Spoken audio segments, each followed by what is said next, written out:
Julian Gavilanes is an actor, writer, and producer living in New York City. Many years ago, he left his home in Seattle and moved to New York to chase this dream. So today we're going to talk about what pursuing joy and your dreams in your life actually feel like. Sometimes everything makes sense and the storybook opens up, and other times we feel like we're moving against the grain and things are really, really difficult. Both are best, right? Both are agents of change. One can give us confidence to continue on. One can show us how much hard work really goes into what we actually want in life. So today I'm going to talk with Julian about his path, about some of the trials and tribulations he's gone through, and how he continues to move forward and finding joy and finding the understanding of what joy will bring him in his life. Really love Julian. He's a dear friend of mine, and it's a nice opportunity to reconnect and talk about a very beautiful path, as cumbersome as it is sometimes. Hope you get something out of the conversation. We'll see you on the other side. But first, a message from our sponsor. Our healing journey can be difficult and might feel lonely at times. That's why I love sound baths. When we can get together in a community, we intrinsically support and feel supported by others. And that combined energy can help us go deeper into our own healing journeys. And all you have to do is just lay there for 1 hour and listen to beautiful healing sounds. I'm a sound healing practitioner, and I hold sound baths on a regular basis in the greater Seattle area. You can find my next sound baths on my website at adamrealhealing.com. That's Adam, ADAM, Real, RIEHL, Healing, HEALING.com. AdamRealHealing.com. Your healing is worth your time. And now an uninterrupted podcast with Julian Gavilanes. All right, welcome back to the show. Today I'm talking with Julian Gavilanes. Julian is an old friend of mine from a number of years ago who, when I last kind of physically saw Julian, again, a number of years ago, he was leaving the restaurant that we both worked at to pursue his acting career. And now Julian is living in New York, actor, writer, doing his thing.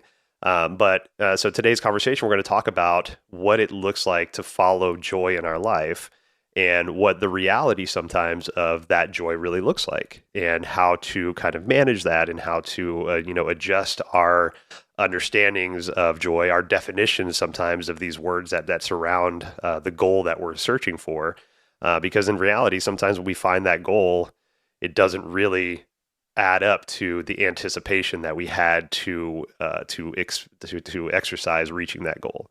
And it's not a bad thing, right? And I think that's where life starts to come in and allows us to really look at what's truly valuable in our life and what truly brings us joy. Is it the process of accomplishing a task? Is it the actual accomplishment of a task? All these things that kind of play into it. So Julian, thanks for joining me. You're in New York right now. Yeah. I've been really looking forward to this conversation. So Jules and I reconnected maybe a couple weeks ago. I reached out to him to see if he'd want to be on the show. And what was going to be like a 5 minute just kind of check-in conversation, we talked for almost like an hour and a half, and it was like beautiful. It was great. And that's where a lot of the ideas for this conversation came from, is the appreciation of understanding what brings you joy, but also the frustration in chasing what brings you joy. And so with acting and writing and the entertainment world that you live in, I can imagine there's a big roller coaster of joy and loathing and joy and misunderstanding and all these different emotions that go with it. So why don't you talk to me about before we hit record, you were sharing a story about your finding your passion in acting in Seattle, chasing that to New York, and then coming back to LA. And so that really kind of like painted a beautiful picture of the volatility of chasing joy. And so I'd Yeah. love for you to kind of recap that if you would. Yeah, absolutely, man. Yeah, and thanks for having me. This is the best, dude. It's such a cool honor to be face to face with you again, man. Love it, brother. Even if it's from the opposite side of the computer screen. But but yeah, I think, in in the interest of joy and chasing that thing, um, it's been interesting as an artist, as an actor, as a writer, as a producer, as whatever the things are that I have done, because through it all, the bar has continued to move along with me. And so I have to, like, my barometer for what joy even is has changed, Mm, not because it has needed to, I don't think, but because I have grown and done new things, and those life experiences have kind of has have made me think, oh, like a high. Right. You have this exceptional experience doing something like I did, and I'll take you back to like when I was in Seattle working with you and deciding to go and act.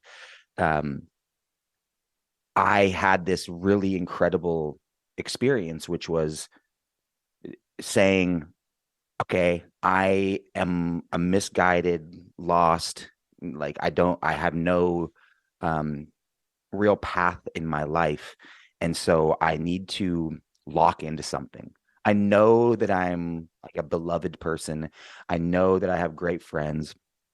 I know that I'm like funny and charismatic and charming. Hmm. I know I have the ability to do all sorts of different things, but I'm not doing anything. And so it was a real impulsive decision to act. And in Seattle, I had these like I got an agent within a couple days, and then I started going out for auditions, and then back to back to back to back to back was booking stuff Wow. like within like a month and like 6 weeks of itself. And it was so jarring for me because on one hand I was like, I'm the fuck, can I swear? Yeah. Oh Is that yeah. okay? I'm the fucking man. I like there nothing can stop, like the stars have aligned, and I've found what I'm meant to do. Hmm. Like this is the best. I'm going to be the next big thing. Like this is amazing. And so my ego was just like inflated so hugely for myself. And uh and then on the flip side of that, I was terrified because it was just like, okay, cool. Like this is what I'm gonna do for my life. How am I gonna do it? Where am I gonna do it? And even I think at that point I was too ignorant to even recognize and like the consequences of any of my actions because uh, I hadn't gotten in too much trouble with any of my actions up until that Hmm. point. And Okay. this was now for the first time making a real decision towards something that was going to be life altering. Um, and, and I, and so I decided, like, I'm going to move to New York. I'm going to go study acting. I'm going to go, like, I thought about it as the slingshot theory. It was like, I'm going to pull myself back to push myself forward. Okay. And it felt that way because I truly felt like I was like a top tier actor at this point, even though Right. I've been in like a couple movies and a couple TV shows, like as a tiny supporting character. But in my mind, I was like, I made money. I'm like a part of a union that I didn't even know existed. Hmm. I'm like, I'm a part of this like community now. People are like respecting me. It's just in a different way than I have been before. This is very strange. And so I went to New York with that in mind, and I just felt so like connected to something, to a purpose. Yeah. I found my purpose, and I felt so relieved to know that I'm not wondering like what am I supposed to do with my life anymore. Right. And and so I went to New York, and I went to this conservatory, and they taught me how to act. And for better or for worse, I became really in my head about so much that was going on with how I was supposed to do things, because now I had gone from being this kind of like hyperactive, like instinctual, silly, charismatic kid and walking into a room not having any idea what I was doing, to being like a very regimented, like disciplined and like method forward, technique forward actor Hmm. who was like take using these tools, pulling these tools out of my tool belt to use as an actor to go and do the exact same thing. Right. But it's like, well, I had already been doing it, and now these things were coming in, and I was like, okay, cool, but like this, I guess this is just what I need to be like a professional, like a real professional, to like have longevity in this career. I'm going to apply these things, and some of the things really resonated, and some of the things didn't. Right. And I remember leaving that place after like a year and a half and being like, you know what, I'm done. Um, because I got a commercial out in LA, And so I was like, this is going to be the catalyst for me to just go and live in LA. Hmm. And uh, I went and I did the commercial, and I had just had this image of myself that was way up here Right. where it didn't belong. I thought I was the best. I was like 25 going to acting school with a bunch of 18-year-old kids who thought I was the coolest person in the world because I had TVs and movies coming out, Right. and like they were just like, this guy's he's doing everything that we wanted to do. Like, this is amazing. This is so cool. And so again, my ego was continuously inflated, and I was, and I was always like pretty good in the class because I was being free and being kind of I had good instincts, and I was just I was just older and like more confident in myself. Right. But I remember, this is what we're talking about, going back to LA, and then a casting director that I had worked for earlier on in my career back in Seattle called me in to audition for this project that she was casting. And I went in and I did it. I was super confident. I felt like I had it all. I had like layered on all of this work that I had learned from being in acting school in New York. And I was just like, dude, I'm the shit. Like, I'm amazing. I'm this Hmm. in the bag. And after the audition, she pulled me aside and she was just like, hey, Julian, like, thank you so much for coming in. I'm really grateful that you took the time to do that. I do want to say, however, though, that I can really tell that you went to New York and studied acting. Like, it seems like you really like put your time in with like becoming a student of acting. And I was like, oh, thank you so much. That's so nice of you. And she was like, no, I don't mean it as a compliment. And I was like, well, what do you mean? And what I learned, and I don't even know if I took it when she said it. I don't even know if I heard it. It probably went in one ear and out the other because I was probably so arrogant that I didn't want to hear it. Hmm. Um, but what I came to realize thereafter was that I had I had been all of my instincts and impulses and things that got me to that place in the beginning of my career as an actor, because of a freedom of self that I had been put through this like cleaner system Hmm. in New York when I went to school, and like put through this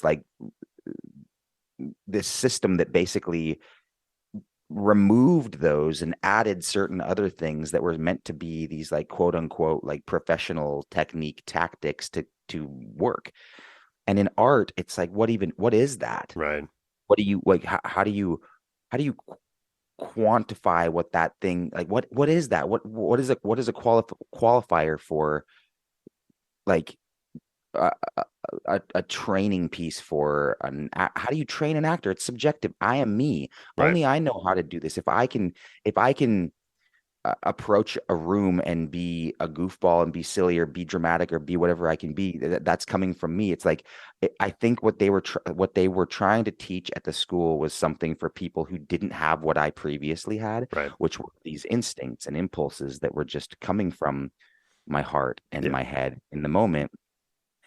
And they were operating under the assumption that the students that were coming there didn't have that thing.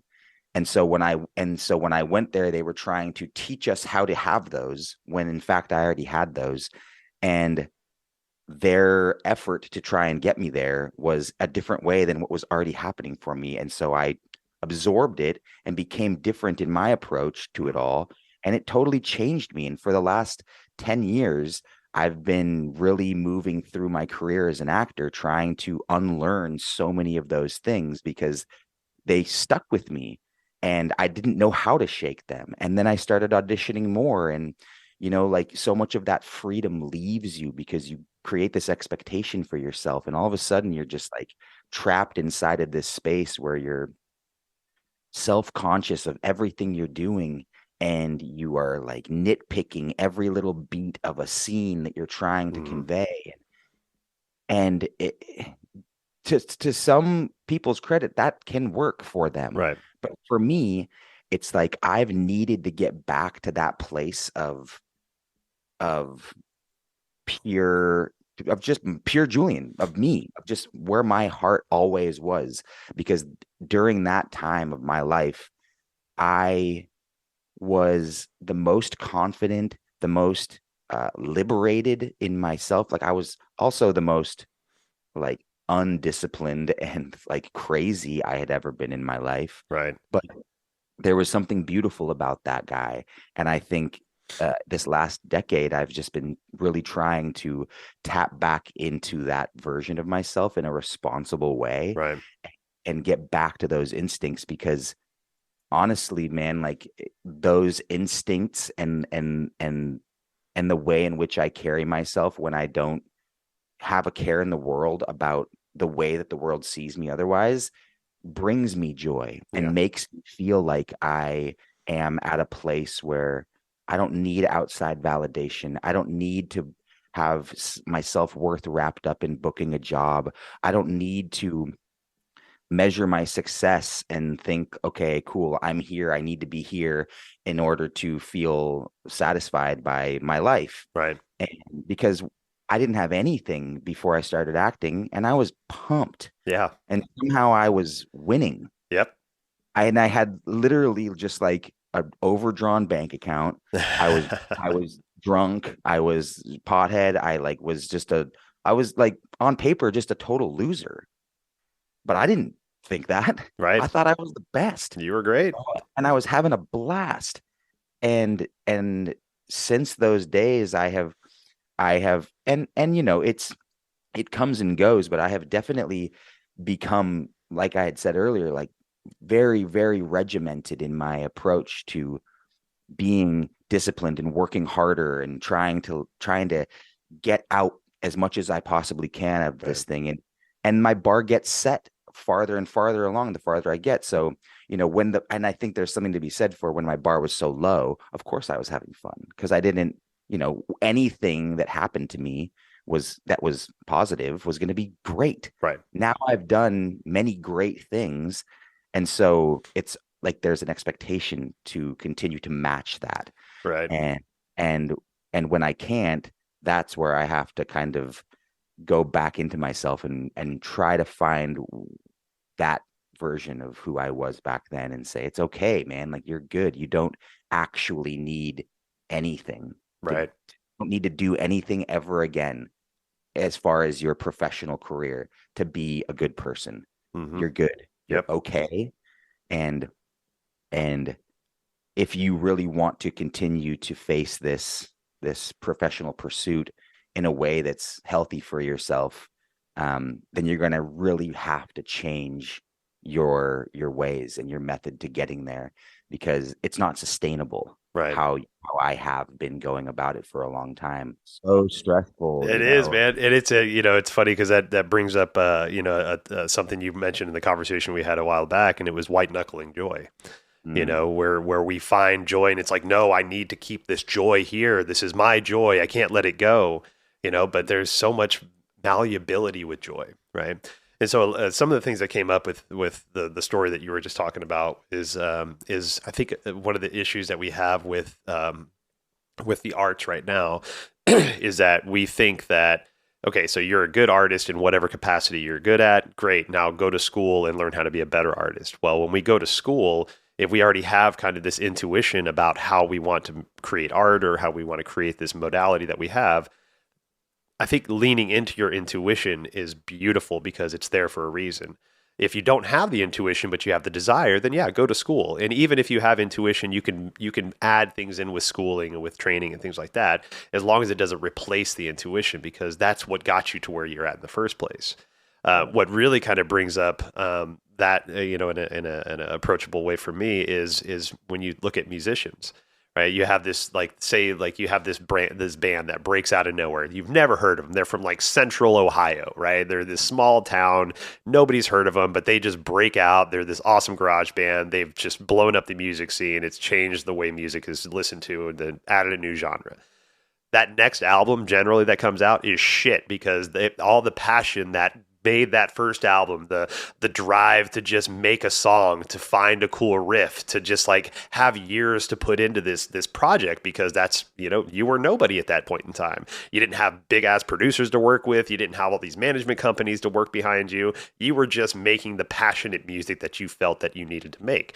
and then you get success, and that album goes platinum or gets whatever success, and now you get put up with these billion-dollar producers with all this fucking equipment and all this time to write all the songs you want to write and have all the input, and that album sucks because it seems just programmed. It seems like it's just whitewashed and put out there, right? There's no passion behind it anymore.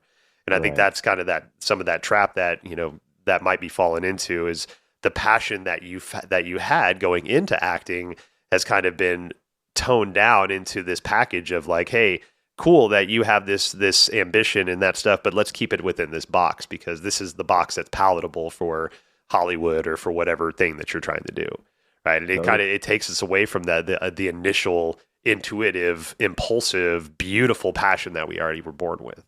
Absolutely, man. And it scares the shit out of me because if I accomplish what I'm trying to accomplish, I'm only going to get a lot farther along in this thing that I'm doing than where I'm currently at. Hmm. And if my frame of mind regarding my own profession, it like stays on this track, and it's just like you were talking about the artists and like, getting this amazing sense of artistry in the beginning phases of your career because you're passionate and you're driven and you're hungry and you're going for it, and then all of a sudden your art turns into commerce. Like you are trapped inside of this.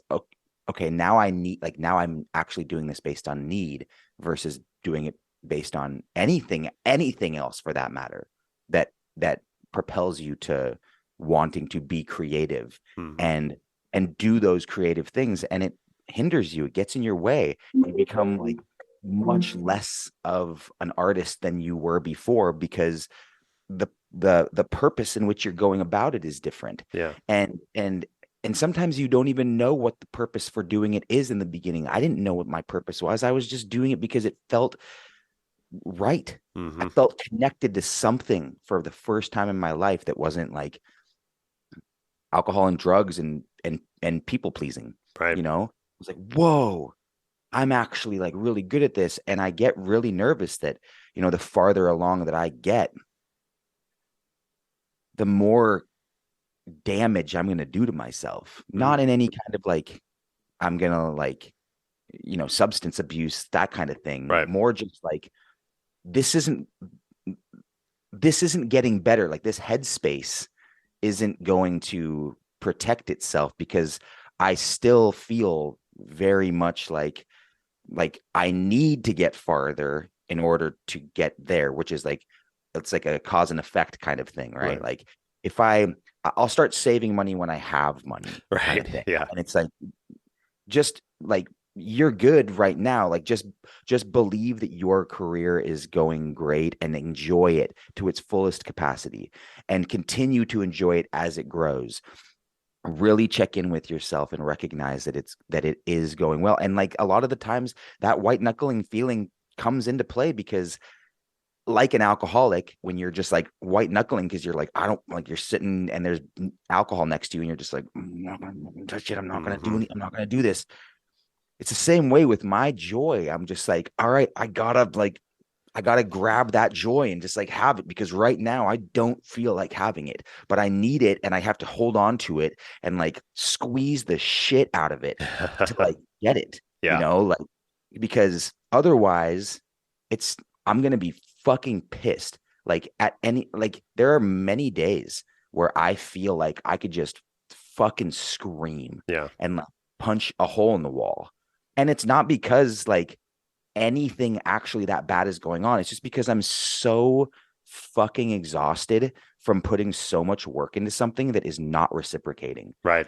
It's just like, when am I going to get a fucking break? When is somebody going to come and like validate me? And then the white knuckling comes in because you're just like, that's on you, bro. Yeah. Like, you are responsible for where you are. Right. Nobody is dropping anything on your lap. Nobody's coming to save you. Nobody's going to come and just like offer you a role. And sometimes I'm just like, well, the universe is challenging me. Like the universe is like testing me. And whether or not that's true, it doesn't matter because like what is happening is happening.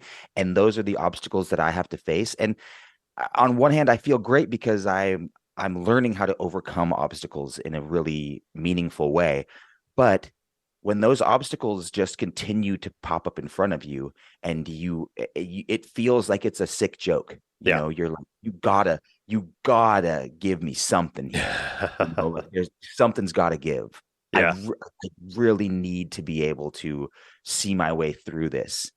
Yeah. And that's just not the reality. Like any other actor that I look up to and admire will listen to me and just be like, yeah, dude, welcome. Yeah. You know, Yeah. like that's what this is. Yeah. Get used to it. Well, in this, Even so when you're in this industry where a lot of, I guess, your potential success, is resting on other people's acceptance of you, right? Okay, so you're the right person for this role, or and so there's a lot that's not in your control, right, with this, right? So how do you kind of reset that and find I don't know if acceptance is the right word, if maybe even like compersion, right? So there's this new word that's kind of making its way out of the polyamorous community called compersion, and compersion is the utter enjoyment and happiness that you have that you hope somebody else receives that is outside of you, right? And so in the polyamorous community, it was if I had multiple partners and my one of my partners wanted to go be with another partner. I wouldn't be jealous. I'd be so happy that that person found joy and love with that other partner that I hope that they have the best time together. I hope that all their needs are fulfilled outside of my own personal joy, And so in a way, like that when that word comes out of that circle, it's okay. So I'm up against this other actor for a similar gig and I put my heart and soul into it, but they put their heart and soul into it. They got it. I didn't. I'm so happy for that person. That's great that you got that. And I'm really like so proud of you for doing that. Right. And that's kind of like a hard situation to be in to have that because in a way, in this example, it's somebody's success means another opportunity for you to go find another gig, more or less, right?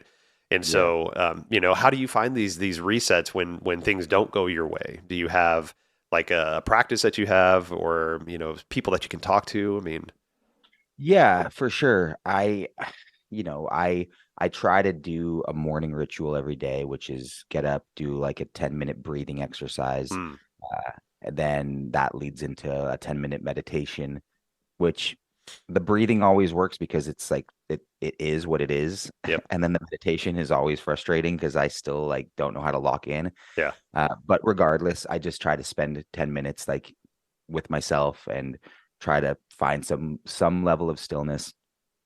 And then I do cold showers for like a few minutes every mm, morning.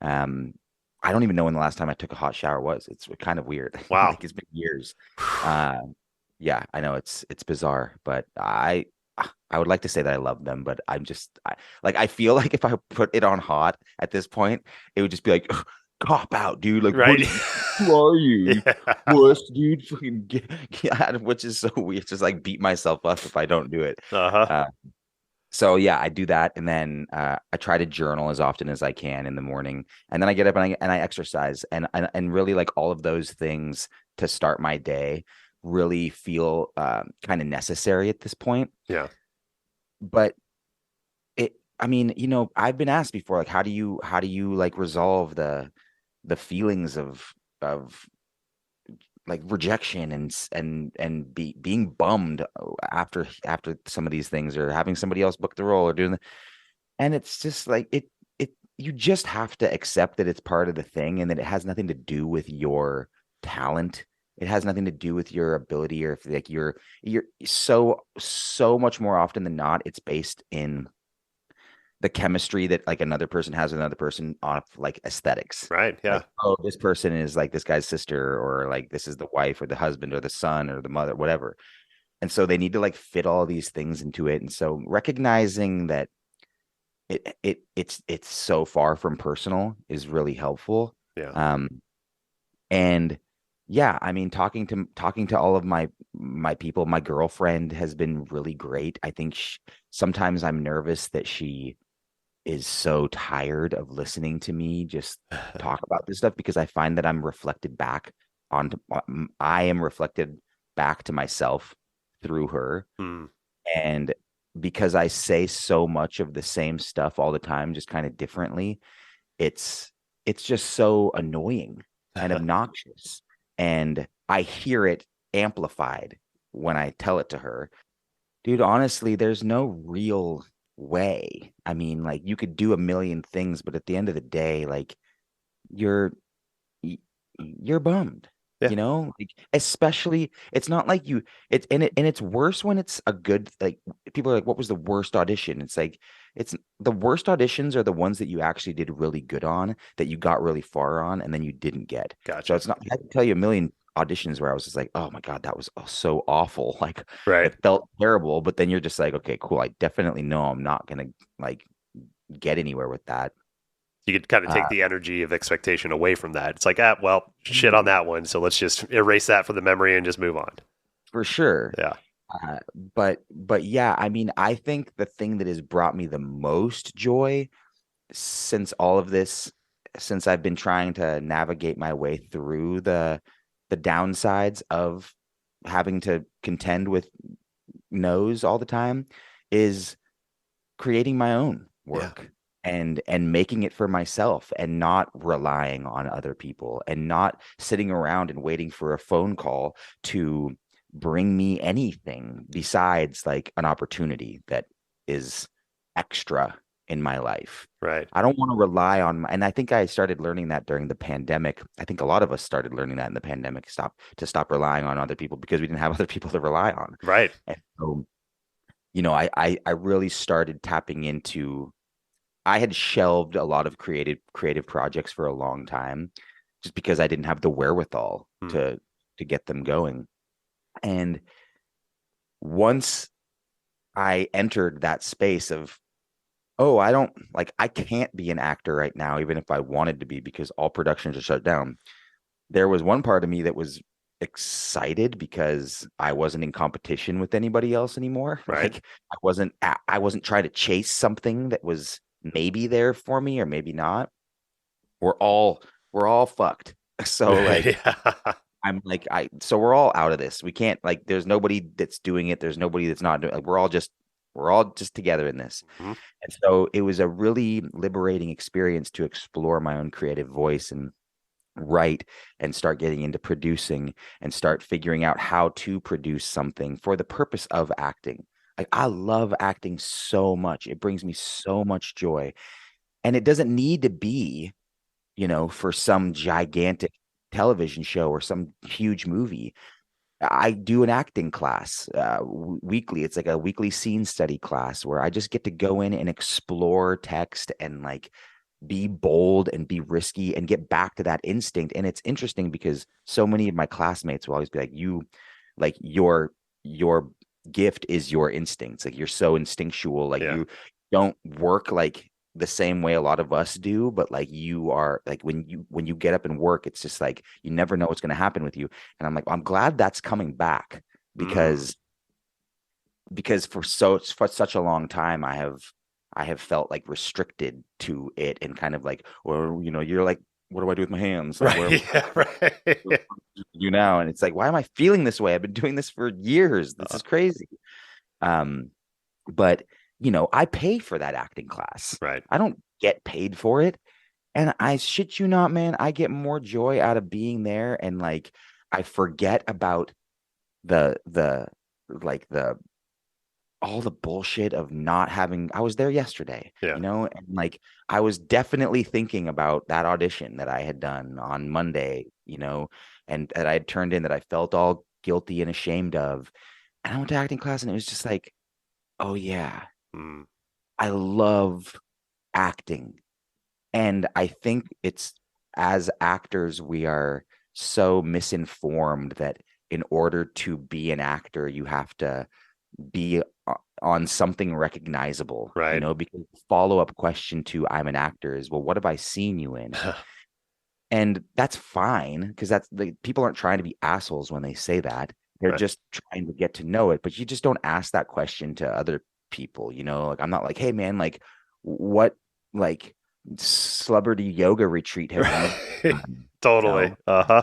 it's just a weird follow-up question, and also creates a lot of anxiety for actors who don't have something to say when they're like, I don't know, like I've done a lot of things, but I don't think anything you'd recognize. Does Right. that make me less? Does that make me not an actor? Exactly. And the answer is no.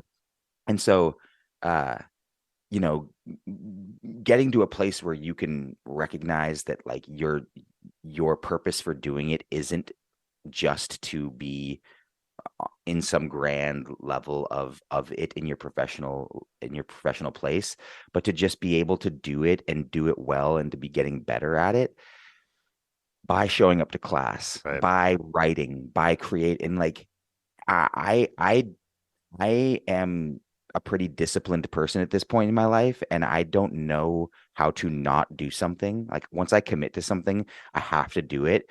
And I think it is like a blessing and a curse Yeah. because I've never making a movie is not an easy task. It Right. is a very, very difficult thing, especially when you're trying to make it for like a chunk of change and you're trying to fundraise all this stuff and get all these pieces in place. But I know that I'm going to do it. I know that I am currently doing it. And at all costs, I'm going to keep going. No matter how long it takes or like what obstacles come in front of me, they are continuing every single day.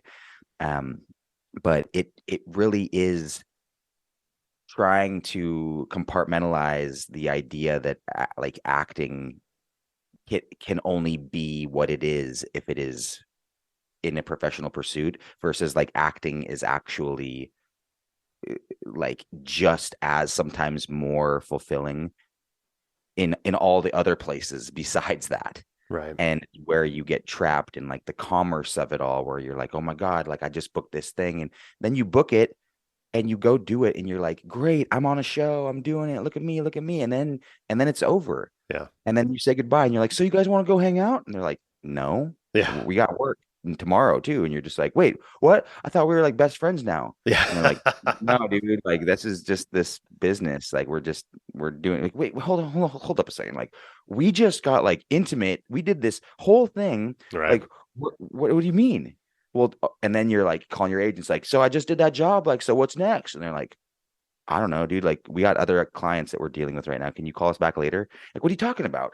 I Yeah. just did this. And like in your mind, you're like, I'm the king of the I'm the castle. guy Like, right now.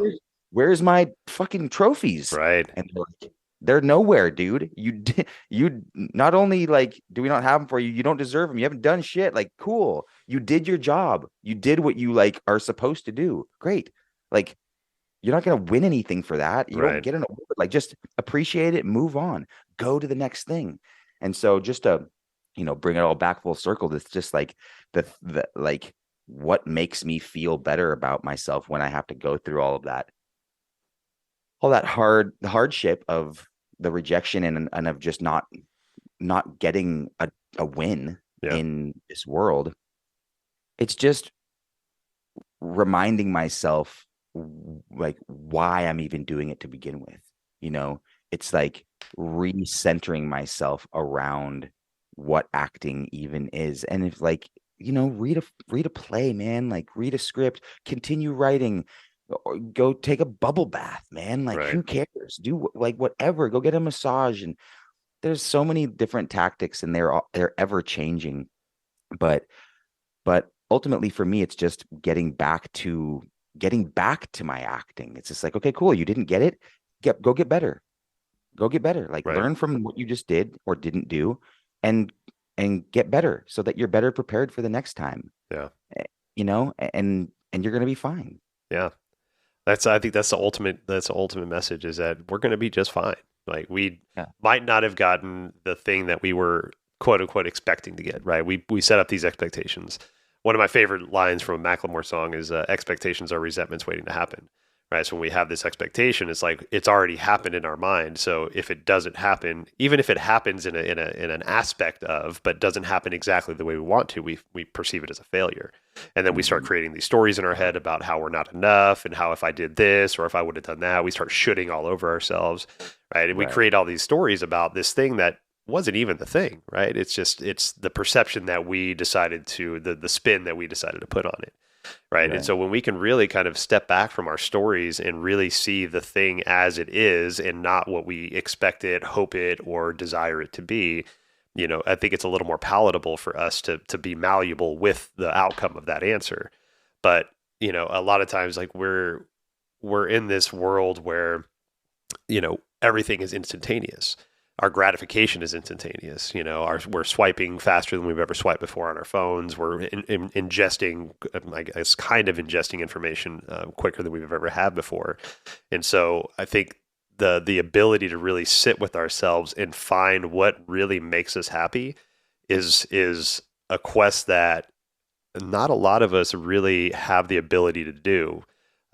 To sit in boredom, to sit in silence and find what makes us happy, right? And even in pursuing our passions, right? Like what you're doing right now, the pursuit, that joy that decided you to pursue that passion is fantastic, right? But as we start to get in the crux of what that passion is, because that passion is ultimately a job that's going to provide you an income of some sort, and to do that, you've got to like continuously work. So the passion kind of gets muddled a little bit with the realness of life. My fiance Monica is an artist, and she paints murals and does all this different stuff. And and basically, like, if people don't hire her, she's not going to have work, right?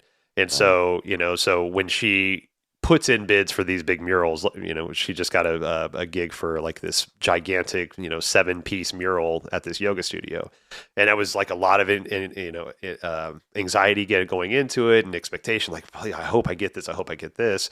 But in the past, like, there's been those things that she's put bids in before that didn't pan out. And okay, so how do you accept the fact that this didn't pan out, and then but also continue to move on, because if that didn't work out, that made space for something else. But it's constantly feeling that no, feeling that reset, feeling that that maybe your ambition is misguided, that we have to continue to check in with ourselves and to find those parameters to let us know that our humanity is okay. Like, no, I feel like I'm still going in a good direction, even though I didn't get this thing, or maybe I'm not doing this thing the whatever way that it worked out. I'm going to readjust and still move in this direction.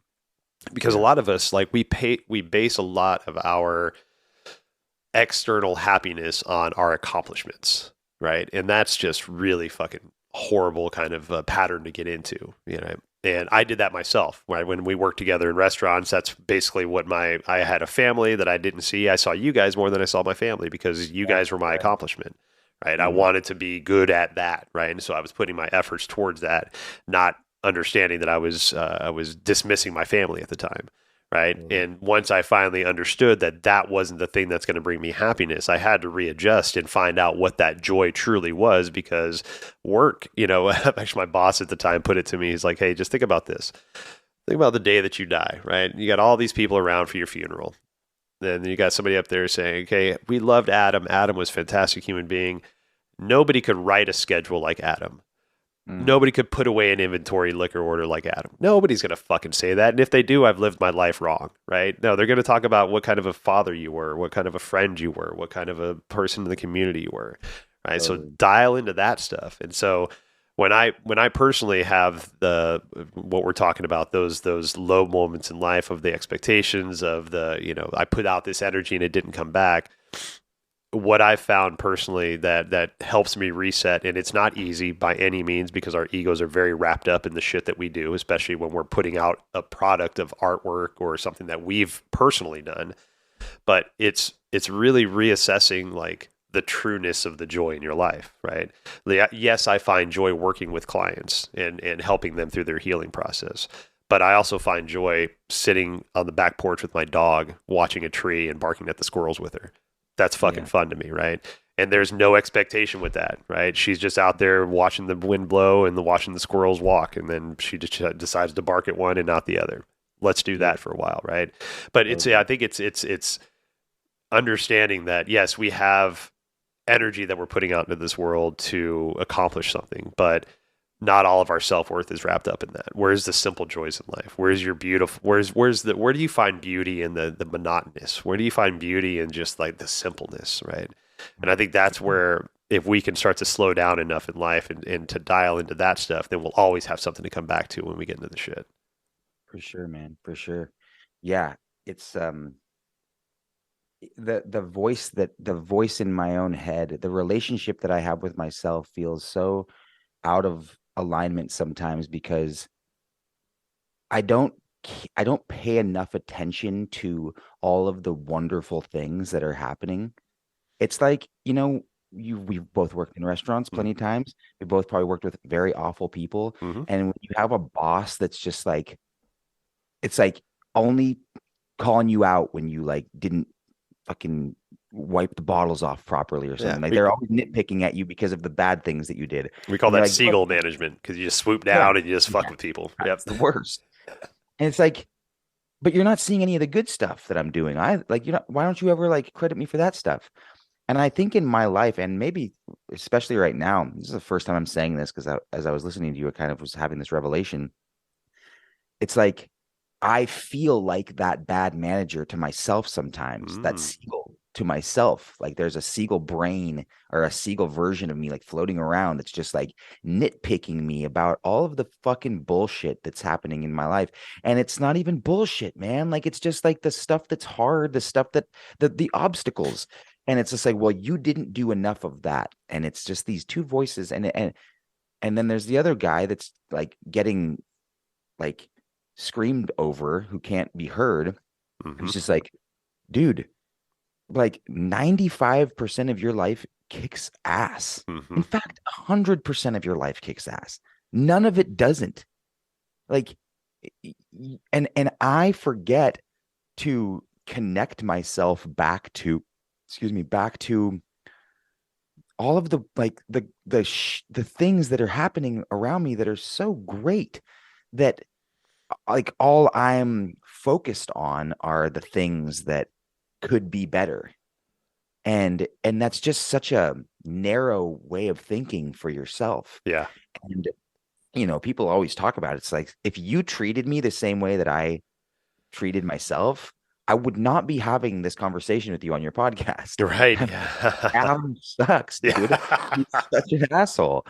And of course we're all our own worst critics, but it really is true because I look at my own life when I really look at it and break it down. It's like, dude, it is so cool. Like, and Yeah. I have to remind myself that often. And sometimes I'm like, are you just reminding yourself that because you're like actually in a really bad place? Like, no, dude, no.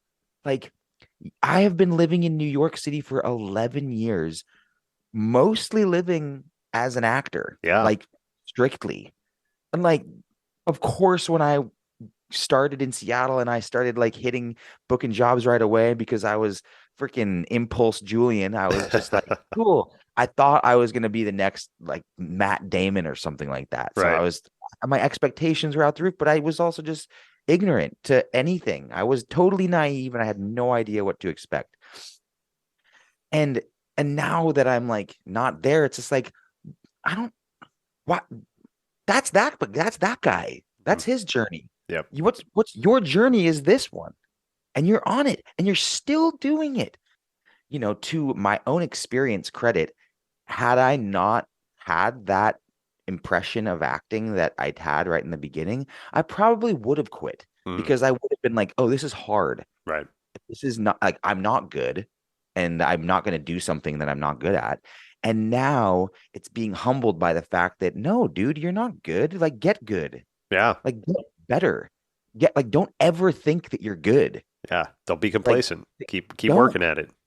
And so it's just like it's you just gotta find these ways to be like kinder to yourself throughout these things and not and like recognize that like that you're doing it. You're not supposed to be there. You're already here. You are so lucky to be still continuing to do this and to continue to book work. And sure, your life is a little roller coastery and you sometimes are broke and sometimes have money and sometimes are broke again and sometimes have something and like you're not rich and you're not there. But like I still have a full family, a cool ass girlfriend, like so many cool friends. I get to have the flexibility to go on karaoke tours with my Oh best friend yeah. and act like a complete moron on stage across the country and like do all these things. And so, it's just like taking stock of yourself and being like, geez, man, like I'm so hard on myself and I wish I wasn't. Right. But another part of me is just like, I'm glad I am because it keeps me motivated and disciplined to wanting to continue to get better because that's really my goal Yeah. is not to reach any kind of like um, monetary esteem or anything like that. It's just to get better. Right. And with getting better, the byproduct of that is going to be all these other things that will be a bonus to that. Right.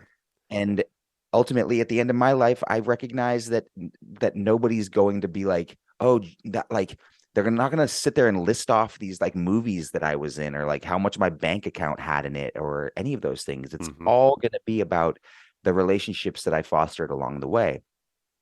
Part of like the largest obstacle that I've been facing since like pandemic is like the isolated nature of being an artist now. Mm. You don't get to go out and see casting people in person. You have to tape yourself. Half the time, more than half the time, I'm putting myself on tape and I'm actually just reading with myself. Okay. Like I put myself on record. And so I'm not even like dealing with a real reader in the room. Like I have this app that like paces out like the pace and the tempo of like Yeah. how I'm speaking and I do it like with beats in it so that I can respond. And it's like, how can you create something truthful in that kind of environment? Yeah. Right. It's so hard. And it's also just isolating and it's not as fun or as engaging. And writing, of course, as we all know, is super isolating. And Right. I just feel like part of my uh like life force is the need to be around other people. Right. And it's the extrovert in me that like needs to feel fueled by the other people that I surround myself with. And Right. for a lot of what I do now, it's like I'm in this office and I'm working on stuff and I'm writing. And at the end of the day, I'm just like, man, I have done so much, but I feel like I haven't done anything because I haven't been around. Whereas you talked to me 8 years ago and I was like out at a bar all day spending like every penny that I had in my bank account. And I was like, I fucking killed it today, dude. Hell yeah.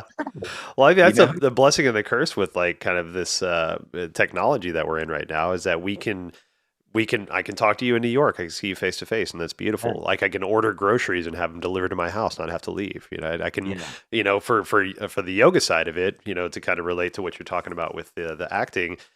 For yoga teacher trainers, the yoga teachers that went to teaching school had to do all their stuff online, right? They had to record themselves teaching a class and submit that. There's no in-personness, and when there's in-personness, there's magic, there's beauty because you're playing off each other. There's a chemistry.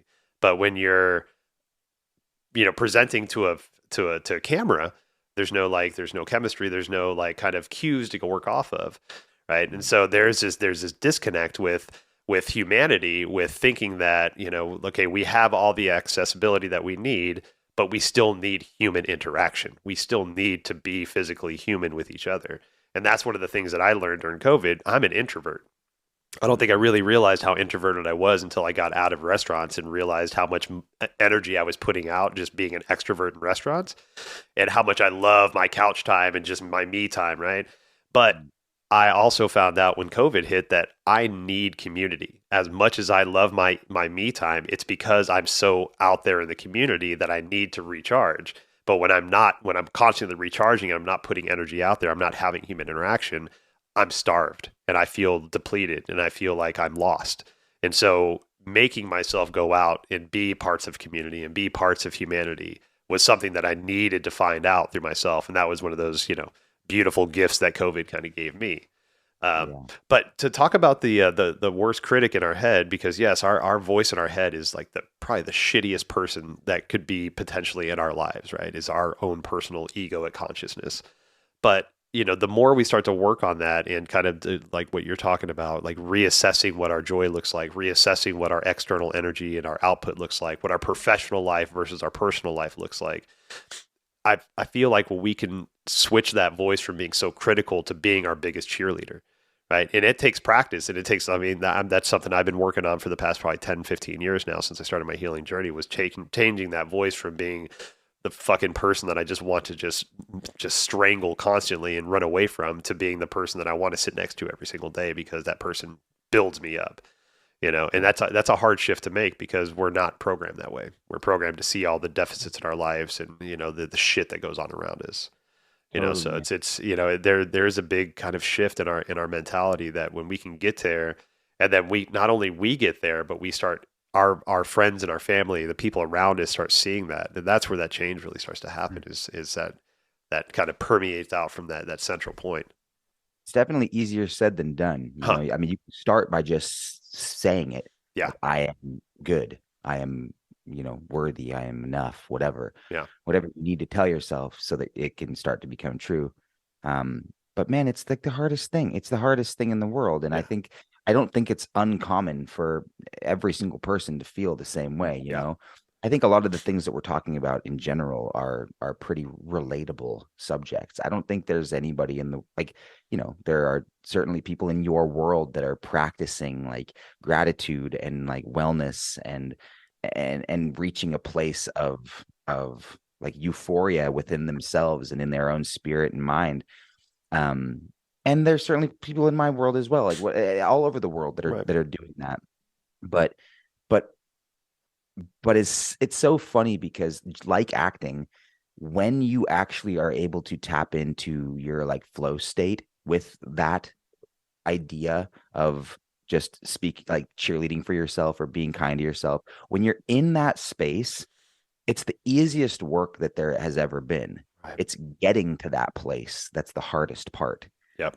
It's like, and so that's similar to acting and similar to like what I have been trying to get to. I'm constantly chasing living truthfully under imaginary circumstances. Mm. So I'm not trying to act. I'm trying to like buy into what I'm doing. Right.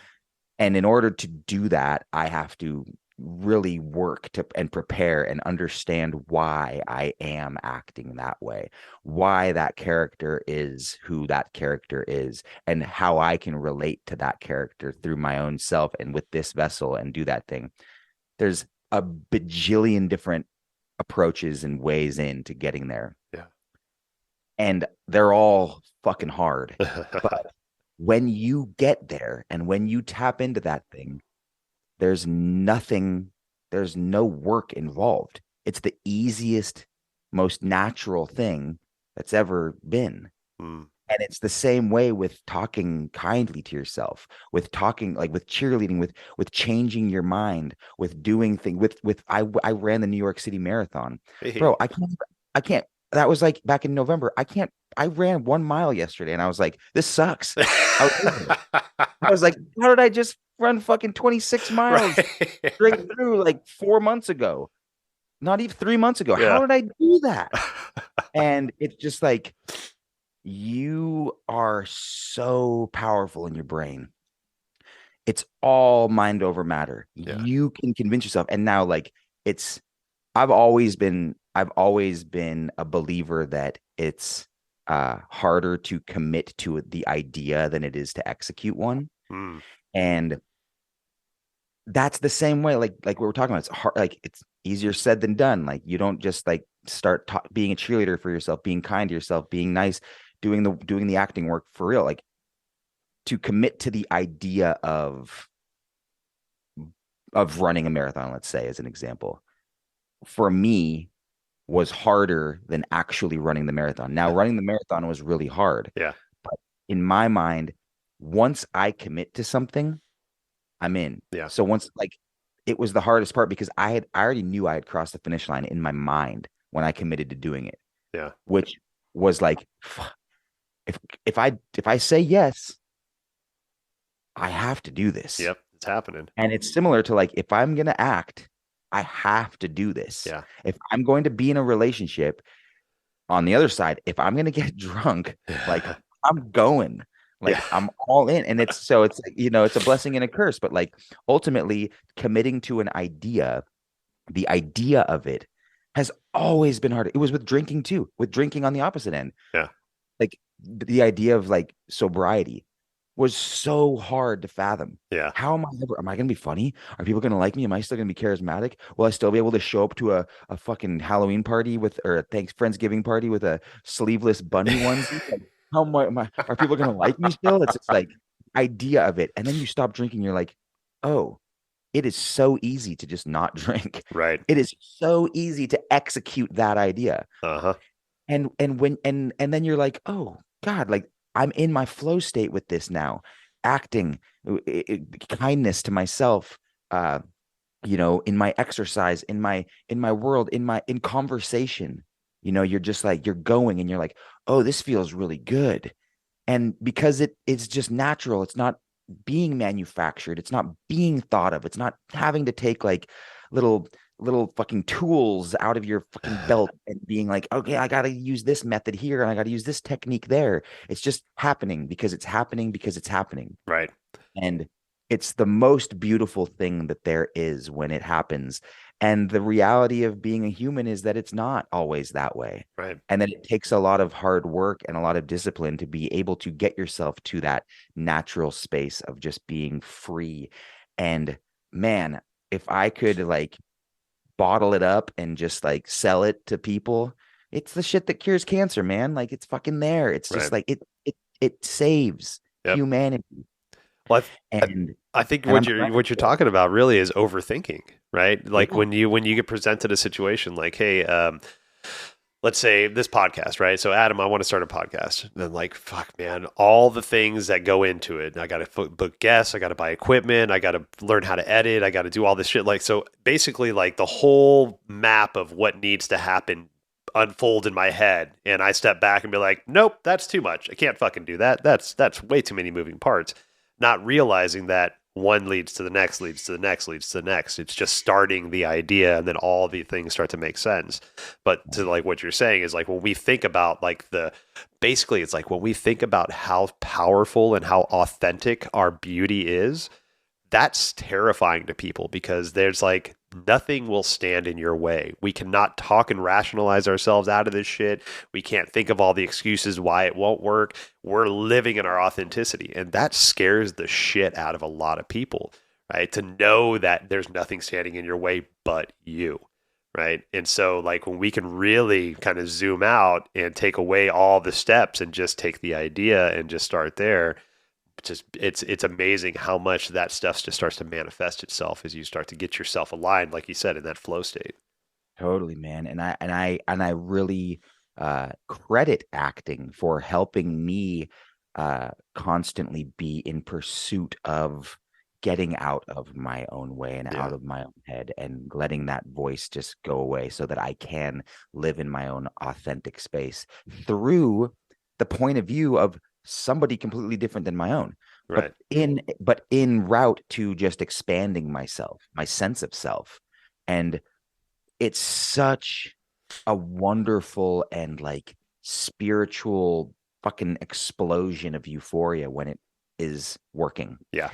And it's this it for me it's the human condition. Hmm. And it's really understanding like when I'm in my head, why? Right. What's going on and why am I reacting? Why do I feel like nervous in that conversation with that person, but like super on point with that person? Why do I feel like when I am behind a bar, I can be fucking super funny and charismatic and like the coolest guy I've ever felt like. But then the second I like go into an audition room, I'm a fucking like little tiny wiener who just like Yeah. doesn't know right from left. Like I'm totally lost. Like, what is that? Uh-huh. Like what dictates what makes you do that thing? And of course it's, self-consciousness Right.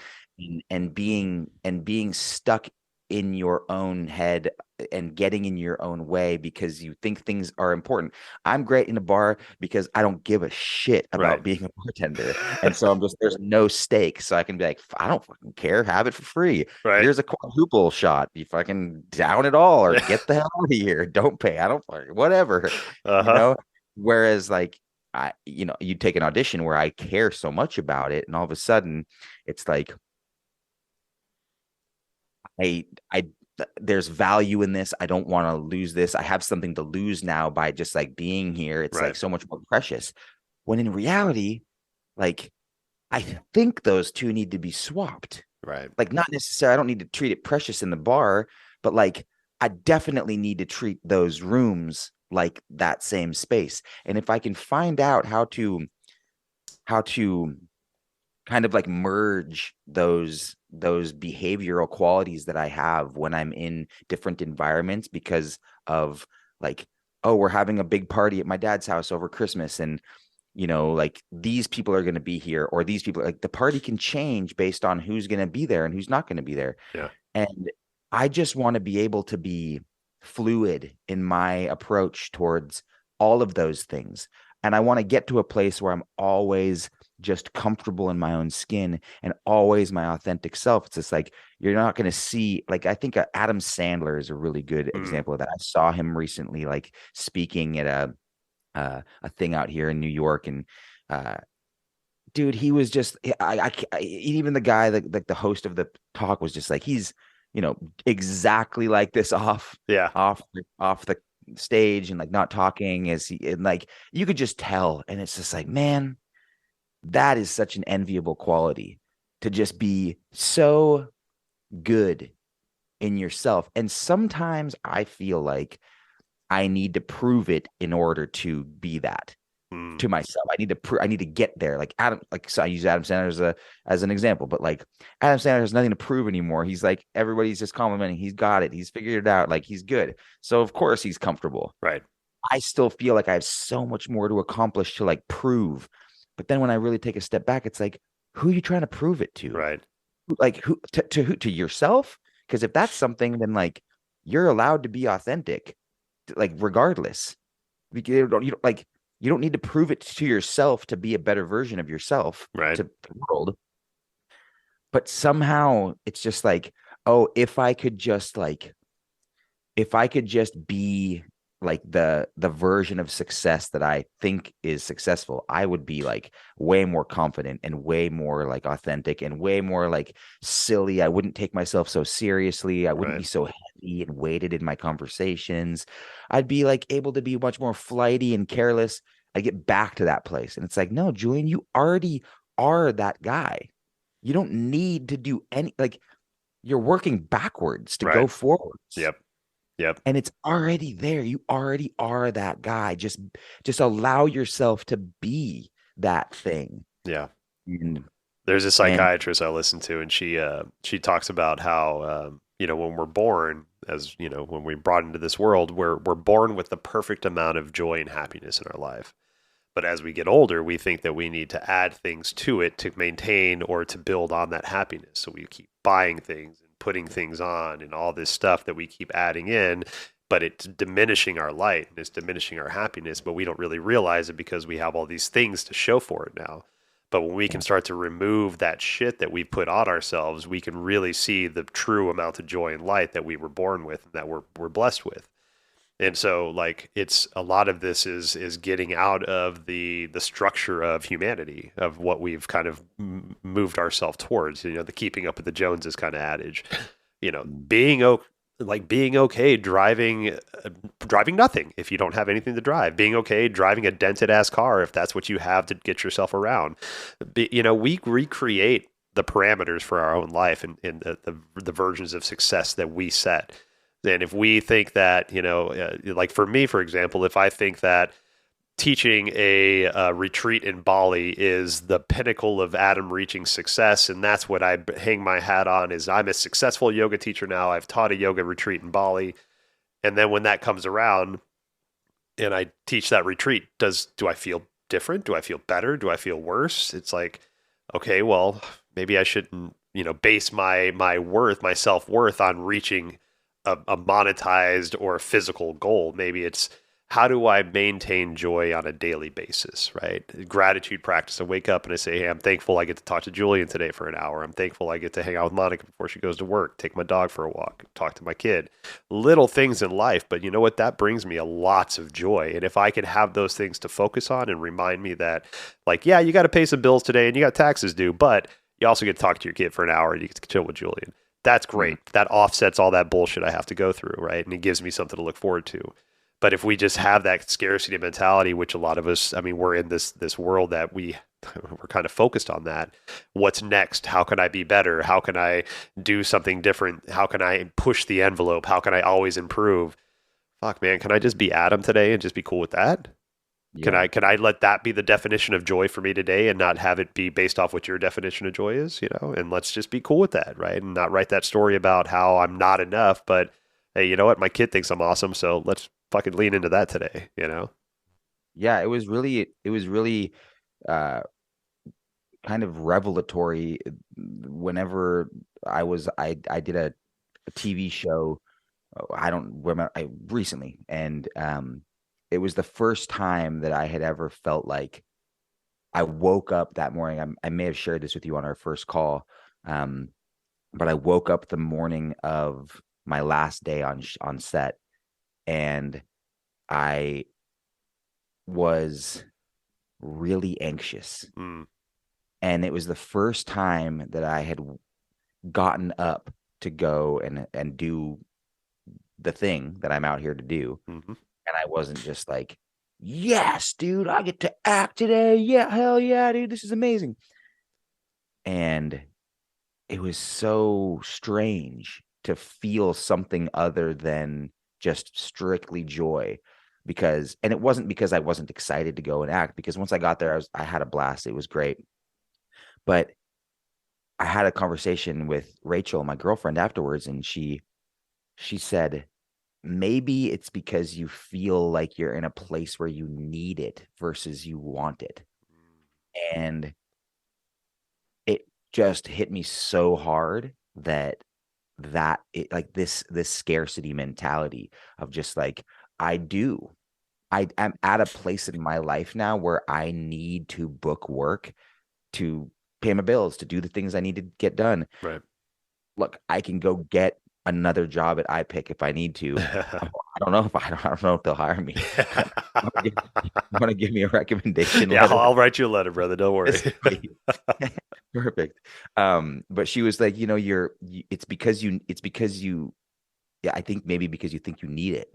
Um, and it's really true. And again, that's not to discredit uh how much joy I experienced from being there once I was there, but it was something to take stock of when it happened, because I'm getting now to a place where it is a need-based thing.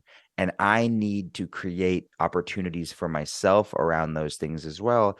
And they're like, I don't have huge needs. Like, I'm not trying to, I do live in New York, and Yeah, it's not a cheap city to live I in. can imagine. And, acting is pretty inconsistent. And so it's tough to feel like your life is constantly in these, like, in the framework of inconsistency that's constantly just like never known. There's uncertainty all the time, and you get a job and you're like, cool. But even while I was on set, I was like, what's next? Yeah, What's going to be the next thing?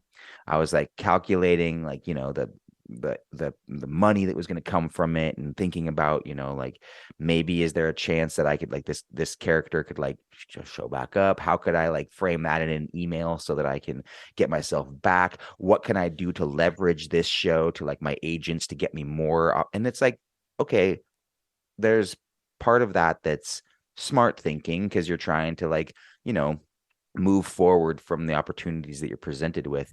But at the same time, it's just like, bro, you're on a fucking television show right now with hella funny people. yeah, And people are laughing. We're like, it's like a SNL show. Like, these guys are incredible. They're hilarious. yeah. You're surrounded by, like, the best of the best. What are you talking about? Right. Thinking about anything other than just, like, exactly what's happening right now.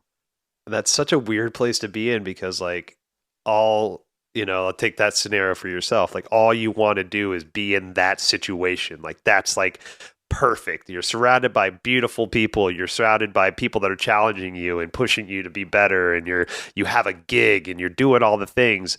But in that current moment, the mindset is like, what's next? How can I parlay this into something different instead of being like embraced and engulfed in this moment of beauty, of joy, of awesomeness? It's like, well, how do I capitalize on this? What's next? What do I Yeah, go from here? It's like, fuck, man, just be in this goddamn moment, you know? totally. And you want to know what's even worse is that the karmic rebate from feeling that way brought on some like food poisoning that same night. Oh, And I no. got like super sick while on set. Like it was gnarly. I Oh, was like, no. we were in a school, like a high school, and we were shooting outside. We're shooting like it's like 22 degrees outside. Oh, shit. We're shooting for summer, so we're all wearing like, summertime clothes In 22 degrees. in 22 degrees and, freezing. They're bringing us jackets to put on after every single take, all this stuff.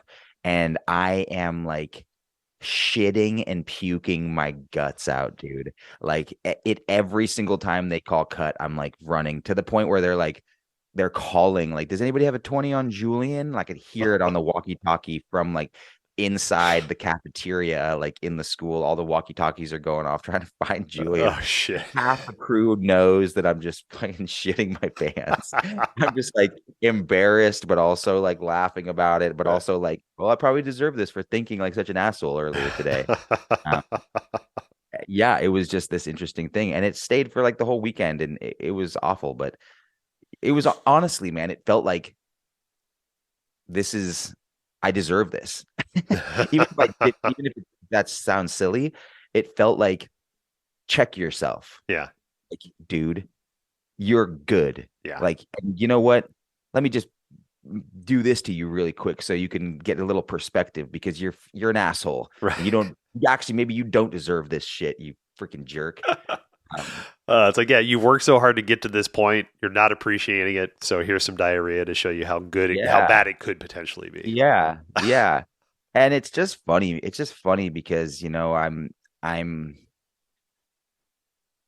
it's never going to be enough Yeah. if I don't accept and respect where I'm at and Yeah. what I've done.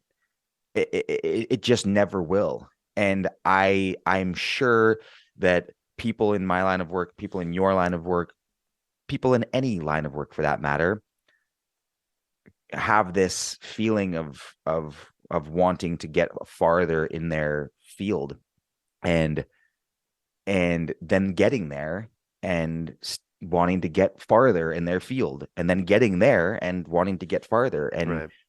it's it's a real vicious symptom of like our own culture and the way that we like capitalize everything and feel like we need to just have more and bigger and like living in excess. And I'm not even really I don't I'm pretty much a minimalist. Yeah. Like I don't have a ton of stuff, nor do I need a lot of stuff.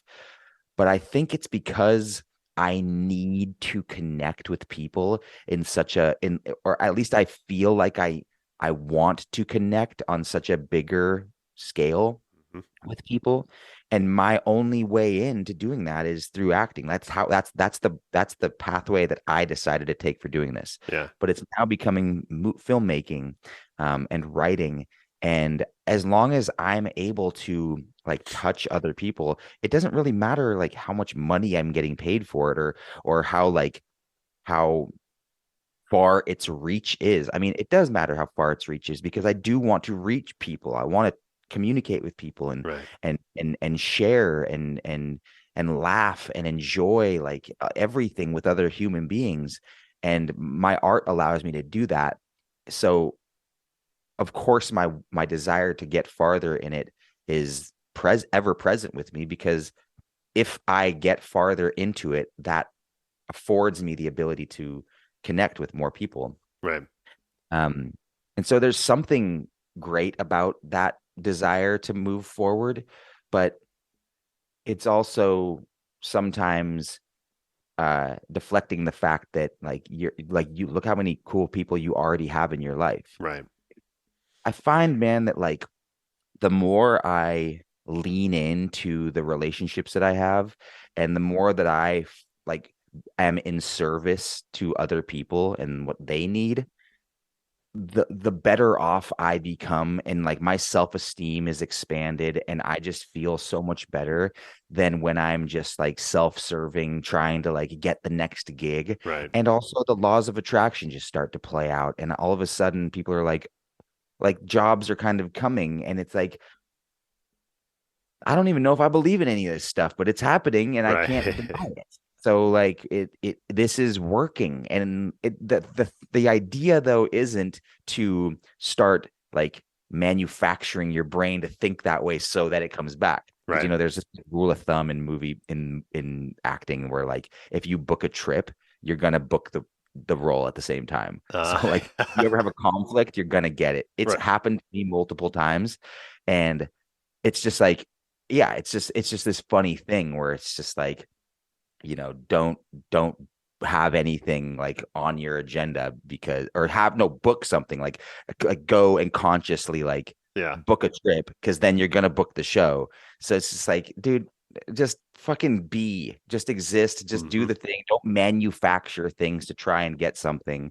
Just like go and be in service to other people, not because you think it's going to give you self-esteem, not because it's going to make you like these laws of attraction play out, because if that's the intent behind it, like the universe is going to recognize It, that it's not going to work. it most definitely um does. Yeah. and just don't have those expectations. And it's just it again, man, like all of this, it's all easier said than done.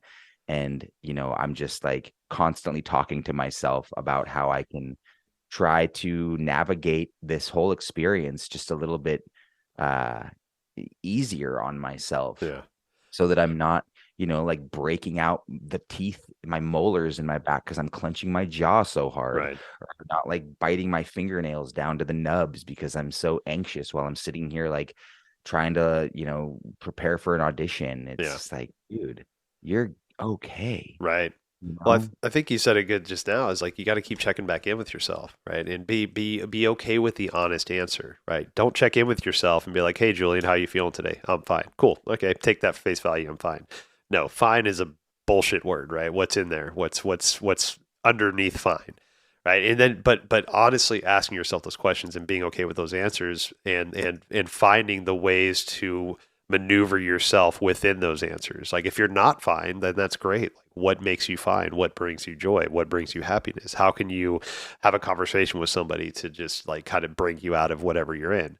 Okay. Right. But I think what I'd really love to kind of like wrap this up into is, are you ready for finding your joy? Right? Are you ready to be okay with finding the thing that makes you joyful? Because like a lot of times, like we keep talking about this, like we finally find the thing, the goal we've been setting, whether it's a joyful goal or monetized goal, but then once we get there, we're already thinking about the next thing and we're not actually appreciating this. But so in your path, in your journey, have you kind of figured out where that just sitting point of joy in your life will be, and you're just like, I'm going to be okay right here? Mm. um it's really hard for me to know what I haven't yet experienced Hmm. or haven't seen or touched, and to forecast what I don't know is never something that like works out in my favor, because I've spent so much time trying to do that. Gotcha. And so uh it's like, am I prepared to, like, I think at this point in my life, I I feel like I'm ready to embrace over sabotage. Mm, And I want to be in a place where I can like have my arms open and be ready to take on like what it is because of the life experiences that I've had, and really be able to be present when that opportunity or thing or joy or emotion comes my way, to embrace it. Um, Whereas beforehand, I was closed to it, not even intentionally. I just was self-sabotaging, and I wasn't allowing myself to really like accept or like bring in love and light. I was like giving so much because I needed to give it to get it back, kind of, so to Mm, speak. yeah. I didn't know that I was getting it elsewhere. So like my goal was to just like be as jovial and vivacious and crazy as I could possibly be so that other people would validate me back with their interpretation of love and I would feel taken care of, because if I didn't receive that, my cup was empty Mm, because I had emptied it. yeah. So I needed to refill it for me, which was not a very smart approach to finding love and finding, like self-love Right. more for that matter.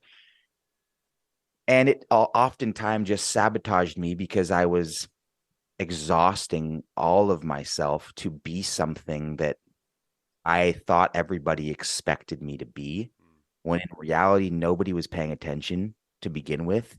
So it was all for nothing. Yeah. And coming to grips with that and realizing that again, am responsible for my own experience, and where I'm at and where I'm going has been equally liberating as terrifying. And I just know now that that I am happy and that I'm prepared for joy to come like full circle back around for all of the things that my life has amassed into becoming. And I only know that at this point I am here for it with open arms versus like closed off. Yeah. And because of that, I think it will be able to internalize much more. It will be able to become part of me and who I am versus like an idea of what I want or what I need. And if I can just live there and be in it with myself without having to articulate it to anybody, it's not going to need to be articulated to begin with because it will just be present. It will Mm, just already be living on the surface of who I am and what I'm doing. And yeah, I think I'm really ready to stop being like a weighted person about like the things that are happening in my life because they feel so weighted, because they're not. mm, And I just had to get through this point in my life of like, you aren't everything you expected yourself to be, but you're actually so much more. right. Yes. And just like run with that and like let that thing lead you. Let that guide you to where you're going. Mm, And like, you don't need to conform to anybody's idea of like a character that you need to play. If you don't book a role on television, like who cares? It's mm-hmm. not even, it's like you wouldn't want it anyways. You'd be you'd be like, where's the next thing? What's Right. up next? Like, this writing sucks. This is so silly. Like this isn't in my words. These are just somebody else's writing, somebody else's direction, somebody else's lights. Like you're just a accessory to the world of somebody else's creation. Mm, Again, I love acting. That's not to shit on my thing, but I'm also trying to like find my way in through my way in, not through everybody else's way in, there and you like go.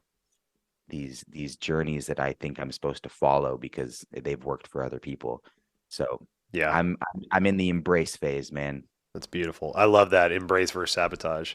When I think that that I mean that's it's such a beautiful place to be in when we're aware of the pursuit of our joy and the awareness of the inconsistency, right, of the expectation sometimes. But I think we need to be aware of the the malleability of that, so that when we start to step towards it, we can be movable if we need to. We can change the direction, we can change the understanding, because like what I think my goal for joy is right now, when I reach that, might adjust a little bit, but I think it's still being able to embrace the fact that you've reached that point and that you've made it that far. Like we get so caught up on our journey sometimes we forget that point B was our goal and we made it to point B. Might not be where we're going to live forever. We might want to go to C now, but like, hey, embrace B. Cool, man. Fucking throw a party for B. You made it, right? That's awesome. Don't always just kind of be like, what's the next best thing? Mm. Right. So I think that's beautiful, man. Like, and I think we have to have these check-ins with ourselves, and we have to have the frustration. We have to have the understanding that we're not in a place we want to be, so that we're not complacent. But again, it's creating the stories of, okay, why am I not here? Why am I not this? It's like, no, no, no. Okay, like you made it to here. Let's make a new plan and make it to there now. But let's embrace this where we're at now. My goal is to not be conscious of any of that conversation with myself and just going because I'm going. Just letting it be the Not, path. it's not like keeping track of like where I am or where I need to be. It's just being where I am and continuing to like move through that space Mm, and not even needing to address anything but now. yeah. Like, and if I can, then I'm doing just fine. Damn straight, brother. Damn straight. Well, Yeah. that's the endless pursuit, man. We're just trying to be present in this moment, because right now in this moment everything's beautiful. I'm having a beautiful conversation with a Yeah. beautiful I human know. being. Likewise. It's great. Likewise. And the hardest thing is like, okay, this conversation inevitably ends. And then, you like, you shut your computer off and you realize you've been staring at a screen for like an hour and a half and there's nobody else on the other side anymore. And you're just kind of like, Yeah. well, what the fuck am I supposed to do now? Yeah. At least that's my experience. But I saved the gym, so I'm just gonna go. I'm gonna go to the gym, get some exercise in, and yeah, man, maybe come back and make myself a little cauliflower pizza, dude, Oh, there and you go, watch man. a nice movie. Just take it easy on myself, Dude, man. hell I've yeah. gotten a lot of stuff done lately, and I just don't. But again, I don't even want to have that narrative. Yeah. I got a lot of stuff done, so therefore, I can it's just like justify this. I am just I'm having fun, Yep. man. I'm Oh, just having fun. definitely. I'm just gonna have a Julian type of day, right? No, I'm, no, I'm just no gonna go. narrative around it. Just doing what the fuck needs to happen. I'm just gonna go be. Yeah, it's just so hard, man. When people are like, "So what's next? Yeah. Right. What's next? Yep. What are you working on? What are you doing? Like, where can I see you next? When's that movie or that TV show coming out?" And I'm like, dude, I have no fucking idea about anything that's going on in my life. Right. Just like as far as professionally, and like the one thing that like don't like to any of your listeners, if you're ever talking to an actor, just like know that they have no clue about when that stuff is gonna come out. And also, don't say, "What have I seen you in?" Ask them, like, why are you interested in acting? Ask Oh, them, like, more things about what makes them tick as an actor and what, like, compelled them into that business. Because if you just ask the natural question of, like, what have I seen you in? Chances are, if you haven't seen them in something, you probably haven't seen them in something. yeah. And so, like, and that's a really hard thing to try to navigate for a young actor, especially who hasn't been in a lot of stuff. I doubt you have like a huge actor listening base, but or like Eh, people that have a lot of actor friends. I don't know. Maybe you do. But still, just keep that in mind for those people and for everybody for that matter. Like quit asking the wrong questions. Quit asking people what's next. right. Quit asking because like they're there. Yeah. Like just recognize their energy and their heart and their like spirit and don't don't measure them by like the object of what is happening in their life next or what is happening currently, you know Yeah. vibe with them Yeah. Yeah. and Talk then to them go as a from there. human, not Yeah, this reciprocal fucking, conversation that yeah, we're just kind of programmed into. Oh, what do you yeah, do? What have I seen you in? sure. Yeah. What have I seen you in, dude? I literally like I wind up spending like 30 minutes having conversations with people whenever they ask me that because I'm like, I'm not gonna answer. I could sit here and like be a douchebag and just like walk you through my resume, Yeah. but that's such a lame conversation. So like instead, let's reframe your question and talk about something more interesting so that we can both enjoy this conversation. And then we wind up doing it. And then at always at the end, they're like, so well, what have you been in? Yeah. Like, Yeah. God damn it. Like, all right, fine. Here we go. Yeah. Well, But Julian, Julian, thank you so much, brother. I really appreciate talking with you and sharing your pursuit of joy and your just honesty with it. You know, it's not always fun, fun and roses and rainbows. You know, the pursuit of joy is hard and arduous, and it's an honest check in. It's an honest conversation we have with ourselves, and the joy for me is going to be different than you. You know, so finding what that true joy really means and feels like in your life. totally, man. Yeah, no, I really appreciate you having me on here, man, and like catching up after all these years. I feel like we're connected in some spiritual way, man.